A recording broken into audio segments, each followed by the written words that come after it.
रामकृष्णारी तुम्ही सनकाधिक संत म्हणविता कृपावंत एवढा करा उपकार देवा सांगा नमस्कार माझी भाकावी करुणा विनवितो या तुकोबरायांच्या या अभंगाप्रमाणे तुका म्हणे मज आठवा मुळ लवकरी पाठवा। या तुकोबरायांच्या अभंगाप्रमाणे तुम्ही सनकाधिक संत, तुम्ही फार मोठे संत आहात, तुमची कृपा साक्षात पांडुरंगाला आवडली, पांडुरंगाने ती घडून आणली, त्यांच्याकडनं तुमची सेवा घडते या जीवनामध्ये आल्यानंतर ह्याच्यापेक्षा मोठा कुठलाही आनंद नाही मित्रांनो।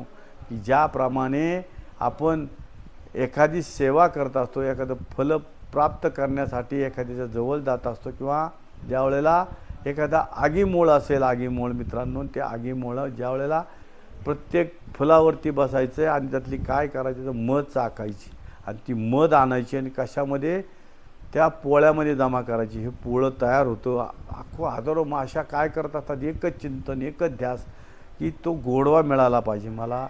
तुम्ही संकाधिक संत, त्यातला काय मिळाला पाहिजे तर संतांचा कृपा काय आहे, संत काय आहेत, संत पण ह्या माशांप्रमाणे मधमाशी ज्याप्रमाणे प्रत्येक फुलावरती बसून मध जमा करत असते आणि आपल्या पोळ्यामध्ये आणून भरत असते, तसं काम तसं कार्य आपल्याकडून घडावं, आपल्याकडून चांगल्या कामाचा शुभारंभ व्हावा।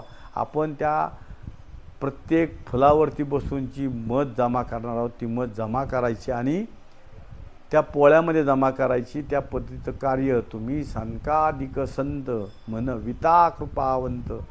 तुकोबराय पुढं म्हणतात एवढा करा उपकार देवा सांगा नमस्कार, माझ्यावरती एक फार मोठी कृपा करा। मी तर तिथपर्यंत मायबापाच्या दर्शनाला येऊ शकत नाही किंवा आलेलं नाही, पण माझा एक उपकार करा की एवढा करा उपकार देवा सांगा नमस्कार, माझा नमस्कार त्या मायबापाला सांगा की माझी ही कृपा काय, तुका म्हणे मज आठवा मुळ लवकरी पाठवा। एवढा करा उपकार देवा सांगा नमस्कार, तुका म्हणे मज आठवा।